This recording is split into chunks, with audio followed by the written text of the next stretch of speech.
Welcome to This Week in East Brunswick. This week's features include excerpts from a combined chorus concert with the Rutgers University Men's Glee Club and students from East Brunswick schools, an intergenerational program with memorial school students at the Senior Center, and an update on the school calendar, which has been changed in order to make up for lost snow days. This week, the Town Council passed an ordinance which would give residents 24 hours rather than 12 to make snow and ice-covered sidewalks and thoroughfares passable. More on that and other council news, but first, here are some highlights from next week's programming. Get into some non-stop aerobics Monday morning at 10 with Lenore Kulik. At 10:30, it's Stories from the Library for preschoolers. Tuesday night, watch EB18 at 7 and Sports Talk at 7:30. Phil Hill speaks about college-bound student-athletes. Reminisce Wednesday with Dolly Vasta, Don Gordon, and John Runyon with a look back through the years of Playhouse 22. That's on For Art's Sake at 7:30.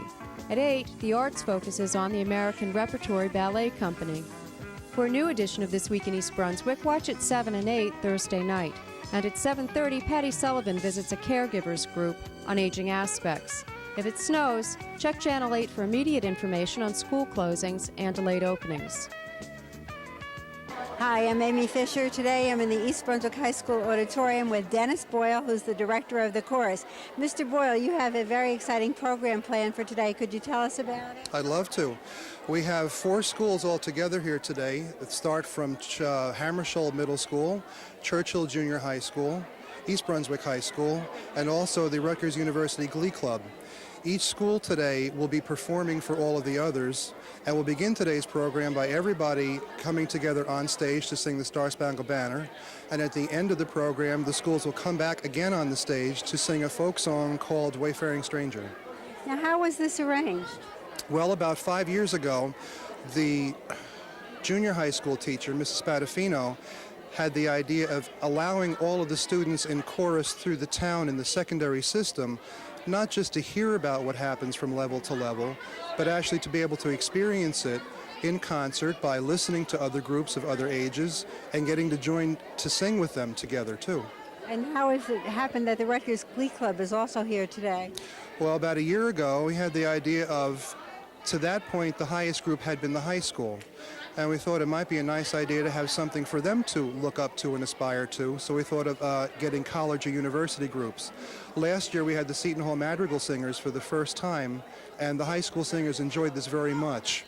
So this year, one of our former students from the high school, Zween Nguyen, is one of the members of this year's Rutgers University Glee Club, and he helped us to set up having that group come to the high school today. Well, that's wonderful. Let's listen to the music.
Hi, I'm Amy Fisher, and today I'm at the East Brunswick Senior Center with Lorraine Kachel, who's the Director of Programs here.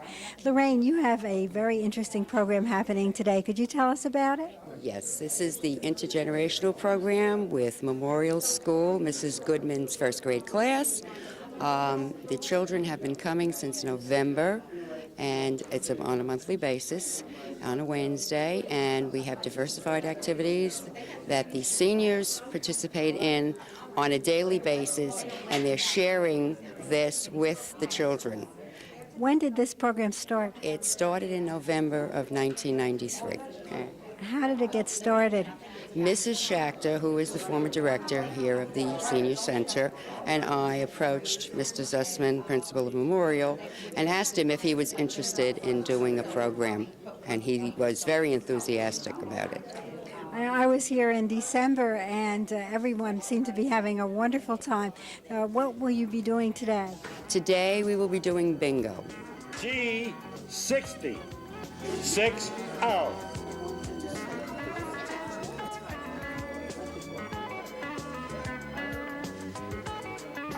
65.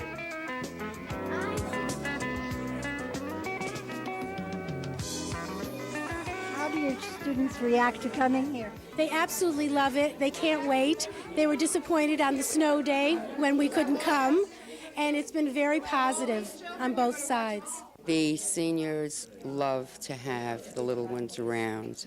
It's very exciting. When we had the crafts program in December, it's very rewarding to them, and I think the children are getting a lot out of the program as well. G47. Did I hear a bingo?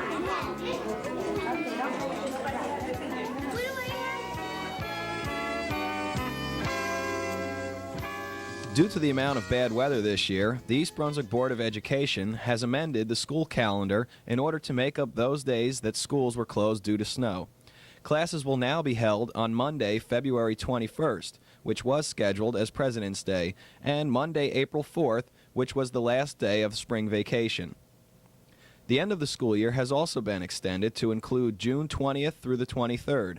Graduation ceremonies for the class of 1994 will be held on Thursday, June 23rd at the Lewis Brown Athletic Center on the Rutgers campus. The board has also decided that if stormy weather or other emergencies require schools to close, the next dates considered for rescheduling as regular days will be Wednesday, March 23rd, scheduled for a teacher's workshop, and spring vacation days, March 29th, 30th, and 31st. Last year, due to a late start and bad weather closings, the high school graduation ceremonies were moved back to the high school football field due to the lack of dates available at the athletic center. Superintendent Dr. John Kopko said, as it stands now, the high school can still hold its graduation ceremony on the Rutgers campus. At Monday night's Township Council meeting, Mayor Ira Oskowski recognized several junior Girl Scout troops from East Brunswick for their participation in the 1993 Clean Communities Program. Whereas the Clean Communities Program was established by the State Department of Environmental Protection and Energy to encourage communities to promote the cleanup of litter in their neighborhoods. And whereas as a participant in the Clean Communities Program, the Township of East Brunswick coordinates a litter pickup and removal program and encourages and facilitates the activities of citizen volunteers in litter reduction and prevention. And whereas on November 2nd, 1993, Junior Girl Scout Troop 1362 participated in the 1993 Clean Communities Program by performing the cleanup of Volunteer Park at the East Brunswick Civic Center. And whereas on October 23rd, 1993, Junior Girl Scout Troop 544 participated in the 1993 Clean Communities Program by performing the cleanup of Bicentennial Park. And whereas on this October 23rd, 1993, Girl Scout Troop 885 participated in the 1993 Clean Communities Program by performing the cleanup of Bicentennial Park also. And whereas on October 23rd, 1993, Junior Girl Scout Troop 303 participated in the 1993 Clean Community Program by performing the cleanup of Bicentennial Park. And whereas on October 23rd, 1993, Junior Girl Scout Troop 539 participated in the 1993 Clean Communities Program. And whereas on October 23rd, 1993, also Junior Girl Scout Troop 812 participated in the 1993 cleanup program by performing the cleanup of Bicentennial Park. Now, therefore, be proclaimed that I, Ira Oskowski, Mayor of the Township of East Brunswick, do hereby commend Junior Girl Scout Troop 1362, 544, 885, 303, 539, and 812 for their participation in the 1993 Clean Communities Program and for their genuine concern for the environment and pride in keeping our community free of litter. Also at Monday's meeting, the council voted down a resolution that would transfer a person-to-person and place-to-place liquor license from Judith Szabo to Walmart Corporation, the owners of Sam's Club on Route 18. The council rejected the resolution after being made aware of an existing ordinance which disallows the sale of alcohol on township-owned property. Township Attorney Bert Bush advised the council to reject the resolution and defer the decision to the State Alcohol Beverage Control Board. I'm recommending that you refer it for all issues, since there's a question on whether, even if they say we can hear it, there's a question on whether you can have a liquor license in a publicly owned building. My recommendation is avoid all appearances of conflict, refer it for all issues to the state. There's no point in our, and there's a $50 fee that they have to pay the state. In other council news, housing specialist and member of the Community Development Block Grant Committee, Betty Richter-Reba, made a brief presentation to the council about the different programs the grant money has funded. In order to meet the program deadlines set by the federal government and by the county, you as a council will have to act and pass a resolution at your next action meeting on the 28th, determining which activities you choose to fund. The Citizens Advisory Committee, with input from eligible agencies, private agencies, and municipal staff and citizens, will make recommendations to you, but it is at your discretion that particular programs are funded. The Community Development Block Grant has funded several projects throughout the township, including the recent addition to the Daisy Recreation Center building. During the administrative report portion of the council meeting, Mayor Ira Oskowski reported on the total cost of cleaning up after the recent snowstorms. First, to talk about the dreaded snowstorms and what it cost East Brunswick. I just want to go through the list of costs as of today. I can't guarantee, although some people think I can guarantee, that there won't be more snow. There's no way for me to guarantee it. And to date, I just want to go through some of the numbers. Public Works and Water Resources and Parks Department, total cost $35,000. An additional $75,000 contractors' estimated cost, bringing total estimated labor to $110,000. Miscellaneous parts and repairs, $6,000. An estimated cost for the last two storms. And again, this is just the last two storms that hit us. That's $116,000. Added to the already spent $312,274. We had a grand total this winter, and I know that nobody's going to be happy about this, of $428,000 to clean up the storm. We could have done a lot of things if it didn't snow, but unfortunately Mother Nature didn't support us, and unfortunately we're going to see that in the budget. The mayor also reported that as of Monday, the township is up to 919 family memberships to the Crystal Springs Family Aquatic Center. The township is anticipating a sellout well before the season begins. We're well on our way. In fact, we're going to, I believe, the other problem is we oversubscribe. So if any residents are here that haven't signed up and you want to sign up, I suggest get your membership in right away, because we may be sold out before we have the opportunity to give it to everybody.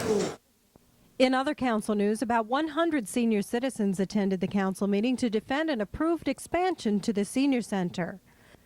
The turnout was due in part to an article in the Home News where other residents questioned the council's motives in going ahead with the expansion after residents voted down a much-publicized $9 million public schools expansion project that would move the ninth graders to the high school. Council members defended the project, stating there is no comparison between the two projects because the senior center desperately needs the expansion, and finally because the township will be reimbursed for the cost of the project by the DeBartolo Corporation after they pledged a donation to the township when the Brunswick Square Mall is enlarged. The senior center expansion project is scheduled to go on as originally planned. In a related story, the council passed a resolution that honors retired senior center director Cynthia Schachter on her hard work and dedication over the past 17 years.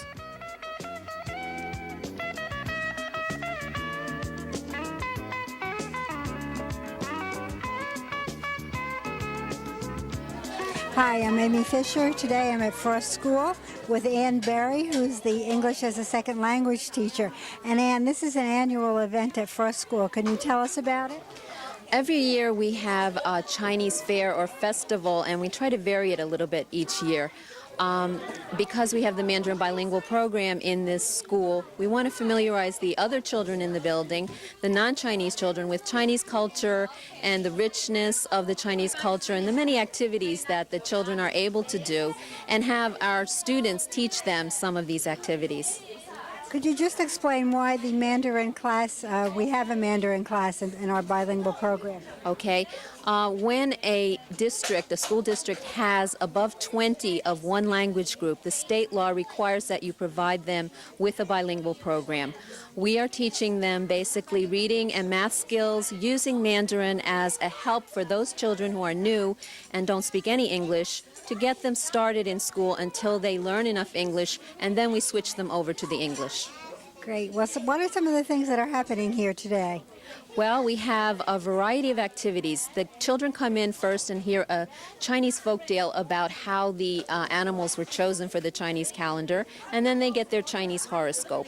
Then they come to the paper cutting, which is an ancient Chinese form of art, and it's a very artistic kind of activity. It's very difficult, but we have some things here that were done by some of our fifth graders. And they also learn paper folding, how to use chopsticks.